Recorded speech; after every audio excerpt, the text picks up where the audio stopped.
이제 예루살렘의 회복에 대해서 계속 이야기를 하고 있는데, 이때 이사야가 이 이야기를 선포하고 있을 때 상황을 보면은 이스라엘은 다 망해갈 때야. 그래서 이스라엘이 BC 586년에 완전히 망해가지고 바벨론 포로로 끌려가. 그래가지고 535년에 부터 이제 순차적으로 되돌아오나? 그래서 아마 515년에 그 성전 건축하는 얘기가 그 느헤미야가 등장해가지고 성전 건축하는 얘기가 그때 등장을 해. 그러니까 지금부터 2500년, 600년 전에 그런 일들이 있었는데 이사야는 어때? 지금부터 거의 2700년 전 사람이야. 어? 그러니까 이 일들이 일어나기 직전이니까 이스라엘이라는 나라의 국력이 다 쇠퇴하고 막 어지럽고 혼란스러울 때에 이러는 거야. 일어나라 빛을 발하라 이렇게 얘기를 해. 어? 아니 지금 다 죽게 됐는데 뭔 일어나 빛을 발하라는 거야. 이 사람 제정신이야? 하는 거예요. 지금 그 숨쉬기도 힘들고 어렵고 그런데 이사가 이런 이야기를 하고 있는 거지. 현실적으로는 아무것도 할 수 없는 그런 현실인데 일어나서 빛을 발하라. 이는 내 빛이 이렇고 여호와의 영광이 내 위에 임하였음이니라. 이렇게 이야기를 해. 지금 다 망하게 생겼는데 하나님의 영광이 하나님의 빛이 내게 이르렀다. 일어나 그러니까 빛을 발해라. 이 이야기가 좀 상상이 안 돼? 네, 빛을. 자 이렇게 쉽게 얘기하자.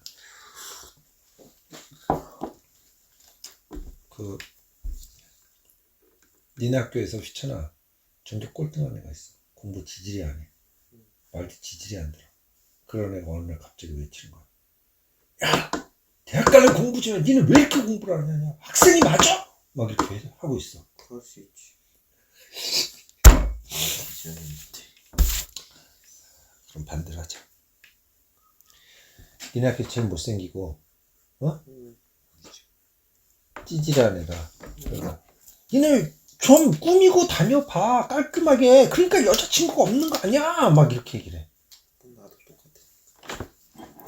아 진짜 커피팩 한번 당해볼래? 뜨거운 걸로. 그럼 기가 막힌 거지.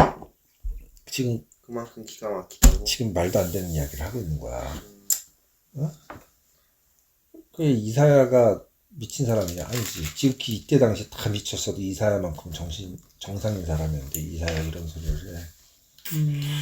지금 그런데 이 이야기는 어떤 의미냐면 하나님은 이스라엘을 선민이라고 했는데 이스라엘에게 계속해서 복과 기쁨과 강함과 번성과 부귀를 주시지 않고 이스라엘에 끊임없이 힘들게 하는 그런 장면들이야. 이 아빠가 이사야 같이 하면서 왜 그런 일들이 벌어져야 되는지에 대해서 계속해서 그 이야기를 해줬어. 기억을 할 수 있을지 어떨지 안다고 해야지 얘기가 짧아질 것 같으니까 지금 네가 그러고 있는 건데 이스라엘 백성의 죄악 때문이 아니야? 아닌가? 하나님은 그런데 왜 그렇게 이스라엘을 어려움에 처하게 하셨는가? 이스라엘 백성의 죄악 때문이야. 죄악 때문이라기보다도 그 원인은 근데 그 하나님이 그것을 구원해 주실 수 있었는데도 불구하고 그냥 거기에 대해서 내버려 두신 것은 우리가 깨닫지 못한다는 거지. 좋았을 때는 잘 못하고 오히려 나빠졌을 때 비로소 좋았을 때에 대한 그 느낌들을 우리가 알게 된다는 거야. 응? 그래서 인간이 우둔하고 미련하기 때문에 깨달을 수 있는 시간들을 인간은 줘야 돼. 응? 깨닫는 시간을 줘. 휘찬아. 어떤 상황을 오롯이 인간이 알 수 있지 않고 항상 그것을 비교의 대상이 항상 인간은 필요해. 응? 미안해. 나도. 그래서 하나님이 끊임없이 이스라엘에게 어려움을 허락하실 수밖에 없는 거야. 허용하신 거야. 왜냐면 하나님이 이것을 언제든지 회복시킬 수 있기 때문에 허용하셨던 부분이 있는데 자 이사야는 이스라엘이 훗날 회복될 것에 대해서 예언하면서 일어나 빛을 발하라 내 빛이 이르렀고 여호와의 영광이 내 위에 임하였습니다. 그런데 하나님 여기서 이야기하고 있는 빛은 우리가 하는 그 햇빛이나 별빛, 달빛이 아니야. 어디 있느냐? 18절이냐? 거기 나오지? 19절. 다시는 낮에 해가 내 빛이 되지 아니하며 달도 내게 비추지 아니할 것이요 오직 여호와가 내게 영원한 빛이 되며 내 하나님이 내 영광이 되리니. 이렇게 아멘. 해나 달, 우리가 생각하는 이 빛이 아니라는 거야. 여기서 이야기하고 있는 빛은 우리가 일어나서 빛. 그 빛은 뭐냐면 하나님이 천지를 창조하실 때 빛이 있으라 하셨던 그 혼란을 모두 다 질서로 바꾸는 하나님의 놀라운 빛이야. 그 빛이 이야기한 거야. 그 빛을 우리가 비출 수 있어? 우리가 뭐 배우들이나 뭐 어떤 시상식 보면 뭐 크리스찬인 경우 그렇게 하나님께 영광 돌리고요 하는데 인간은 하나님께 영광을 돌릴 수 있는 존재가 아니야. 우리가 그게 내게 영광됩니다. 이건 너무나 이런 자리 제게 영광입니다. 하는데 그 영광은 그럴 수가 없는 거예요. 그건 영원히 나타나는데 잠시 잠깐은 그렇게 될 수 있지만 그것이 꾸준히 영원히 될 수 없기 때문에 영광은 오직 하나님께만 해당되는 용어일 뿐이야. 우리는 단지 그 영광을 반사할 뿐이지. 아빠가 언젠가 영광에 대해서 이야기해 준 적이 있는데 요한복음 1장 14절 영광. 말씀이 육신이 되어 우리 가운데 거하시며 우리가 그 영광을 보니 아버지의 독생자의 영광이요 은혜와 진리가 충만하더라. 영광이라는 건 본질의 형체가 밖으로 드러난 형상을 영광이라고 그랬어. 예수 그리스도. 그래서 하나님의 본질의 형체가 밖으로 맞아. 드러난 형상이 로고스 예수 그리스도야. 그래서 우리가 그 영광을 보니 아버지의 독생자의 영광이요 은혜와 진리가 충만하더라는 거지. 알고 있어. 내 본질의 형체가 밖으로 드러난다면 절대로 영광될 수가 없지. 얼마나 추악하고 악하고 못되고 모난 부분들이 있어. 그런 상태가 아니라 그렇기 때문에 우리가 만들어낸 것으로 하나님께 영광을 돌릴 수도 없고 그것이 영광이 될 수도 없어. 그럼 단지 여기서 일어나 빛을 발하라 할 때는 어떻게 해야 돼? 우리가 발할 수 없던 거야. 그 빛을 하나님이 주시는 영광을 반사할 수밖에 없는 존재야. 응? 그래서 어때? 다시는 내 해가 지지 아니면 내 달이 물러가지 아니할 것이 여호와가 내 영원한 빛이 되고 내 슬픔의 날이 끝날 것입니다. 하나님의 빛이 우리의 영광이 될 거라고 했어. 우리의 영광은 우리 스스로 만들어낸 거예요. 하나님의 빛을 반사하는 거야. 그럼 하나님의 빛을 반사하기 위해서는 우리는 어떤 자세를 가지고 있어야 돼? 거울 들고 있어야 돼. 그치. 거울을 들고 어때? 그 반사하려면 거울을 어느 방향으로 해야 돼? 하나님을. 그치? 예수님 쪽으로. 그래, 우리가 하나님을 바라보아야지만 하나님의 빛을 반사할 수 있는 그 영광을 드러낼 수 있는 존재가 되는 거야. 그럼 우리의 시선, 우리의 목표 이런 모든 것들이 하나님께로 집중이 돼 있어야 돼. 아멘. 아까 여정다. 오늘 이렇게 안 해도 되겠다. 기도드리자.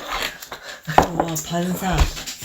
그럼 뭐 예수님 반사가 안 되네. 그렇게 나오면. 하나님을 바라본다는 건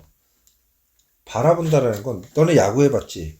야구할 때 아빠가 제구력에 대해서 제일 신경 쓴 게 뭐야? 고개. 그러지. 왜 고개? 시선이란 말이야. 어디를 보느냐에 따라서 제구력이 정해져. 머리가 움직이면 힘들어. 요일이는 제구력이 좋은 사람은 절대 될 수 없어. 항상 머리가 고개가 먼저 돌아가니까.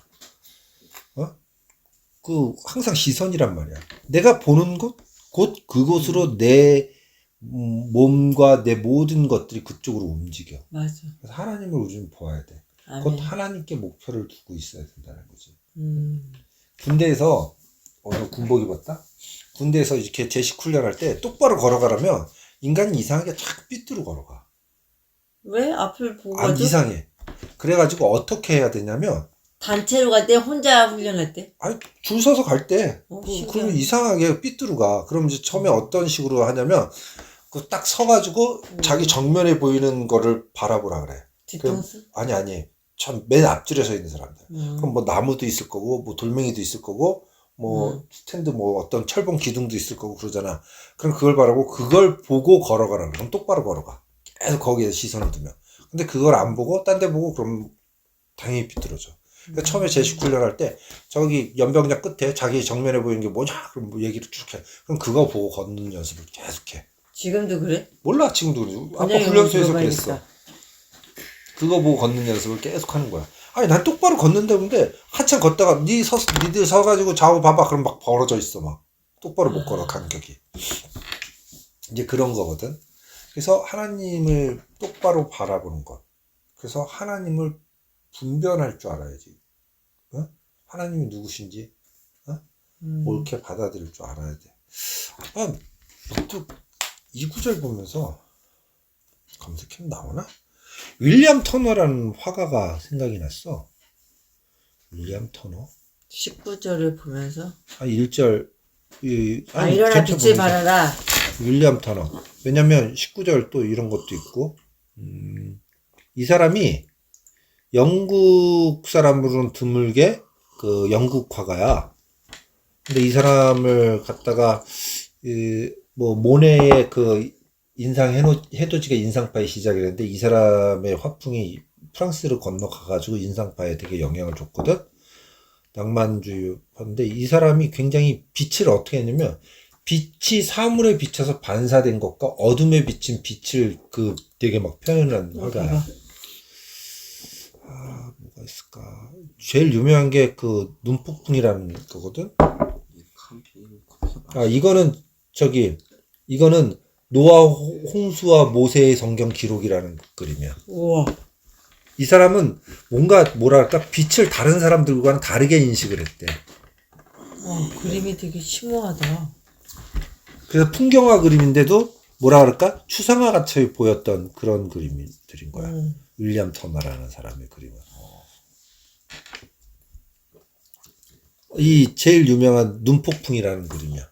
몬드만 나왔대. 목공풀. 이것들이 봐봐. 윌리엄 터너의 눈폭풍이라는 그림이야. 심오하게 빛을 그림이. 특이하게 멋있는데. 본 사람이야. 배야 이거. 폭풍우 속에 눈보라치는 폭풍우 속에 갇힌 배를 넌 그린 배로 거야. 보여 이게? 같지 않고 어두운 거야. 우와. 그러니까 굉장히 그 빛을 특이하게 바라본 이게 사람이었거든. 배로 보여? 안 보여. 녹아도 되는데. 아니, 그 인상파의 화풍에 엄청난 영향을 끼쳤던 사람이야. 갑자기 빛을 얘기하니까 이 사람 생각이 문득 떠올랐어. 하나님을 바라본다는 거, 하나님을 목표로 둔다는 거고, 하나님을 목표로 한다는 건 어떤 거야? 힘든 거. 힘든 건데, 어떤 목표를 둔다는 건, 그 목표에 도달했을 때, 우리는 어때? 그걸 즐겁다가 하면 기쁘다 그래. 하나님을 기뻐하는 것, 그것이 하나님의 목표라는 거야. 알았어? 하나님의 일을 하는 것, 하나님께 예배 드리는 것, 하나님의 말씀을 묵상하는 것, 하나님을 알아가는 것, 이것이 기쁜 것, 그것이 하나님을 목표로 두는 거고, 하나님께 시선을 두는 거고, 하나님의 빛, 영광을 반사할 수 있고 드러낼 수 있는 방법. 잘 읽었습니다. 하나님, 저희가 하나님께 언젠간 하나님을 보게 된다면 하나님을 기쁘게 해드리는 저희가 되게 해주세요. 아멘. 예수님의 이름으로 기도합니다. 아멘.